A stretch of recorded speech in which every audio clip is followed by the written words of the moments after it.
naagtan wasiiradan lagu magacaabo wasiirada dhalinyarada isboorta Khadiija sida ay la dhaqantay waanan ka hadlaa dharkaas baan wataa qaaliga gaarigaas baan wataa qaaliga sida wax u dhacay marka gabadhi barnaamijka taadiinaysa markay tiri cabdi baan ku soo dhaweynayaa oo inoo dhaantaynay maadaama idin cajisteen markii la igu soo dhaweeyo la ii yeedhay la rabay inaan barnaamijka aan qayb ka qaato la ii yeedhay bay la soo qabsatay wasaaraha naag fadhiyay markaasay tiri habalada waa bari ha loo yeedho tiri waa yahay baa leeyahay gabdhi barnaamijka daadihinaya qof soo dirto waxaa tiri ninkaas hala kansal garay shibaan idhi makarafoonka waan haystay madaxdana laba tallaabo iman jirin hal tallaabo way soo istaagtay markay soo istaagtay waxaa tiri stateska iiga deg waxaan ku idhi habar maxaa khaldan iiga deg bay tiri stateka meesha iga khaldane afkayga lagama weynay lacag dollara shilin Soomaali iska badaa maxaan uga baahanaa markaan u xaflad habarna waxaan afnaan Soomaaliyeed baan ahay meeshan taatana quraan laguma akhrinayo waa lagu heesayaa ilaahay baa ay arko aan dhuuftayda ahsan ku dhintay inaan been sheegin ilaahay baa ay arko oo makhraati ka waxaan ku idhi habar macaanay difnaan Soomaaliyeed baan ahay suugaan baan soo diyaarsaday waxaan rabaa suugaanteeda inaan uga qayb qaato barnaamijka say wax u jiraan xagaad iga la dagaashantahay ka deg bay tiri meesha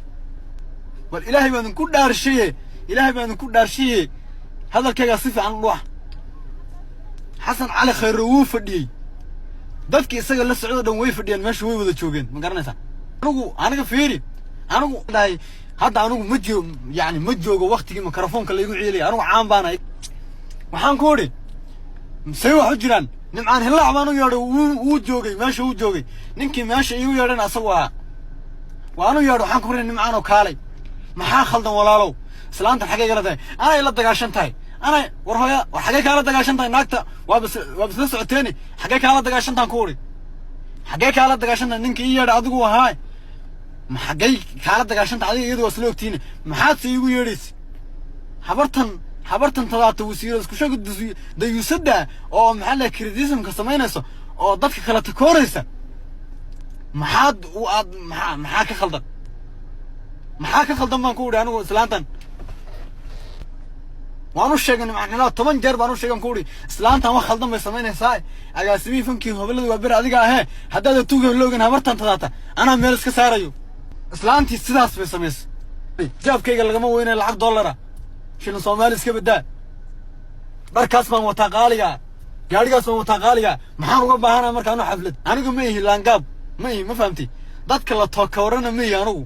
ayada hadday dadka la takoora ka dhalatay ma ihi anigu dadkaas runta u sheegaya moogta Khadiija diiriye anigu laan dheeraan ahay runta u sheegaya fanaanimada marka laga soo tago dad baan ka dhashay nin dadkiisu ay tirada ka badan yihiin runta fiican moogtahay ma ihi dadka laga tirada badan yahay haddaan rabaa in ayada maqasho ayada hadday tahay dadka laga tiri badan la abuse gareeyo ma anigu ma dadkaas de runtaan u sheegay habartaan xune runtaan u sheegay Khadiija diiriye walaan hadda anigu ma joogo waqtigii makarafoonka la igu ciilay anigu caan baan ahay dagaal hadday noqotana cid dagaal wax iga qaadi karta ma lahan hadday dagaal iyo qoriga dil noqotana dad ayada ka laan dheeraysan oo maxaa la daba jaxiyo gawaarida u saariyiin baa waxba iga tari waayay maxay iga taraysaa habartan xunta maxay iga tari ishak maxay Khadiija diir hadda aniga taraysaa maxay sigala dagaal hadda habartan oo dayuusada waan caynayaa xaq baan u leeyahay caay because naagtan way dulmiday anagoo la ii yeedhay la casuumay ay hor istaagtay anigu caan baan iga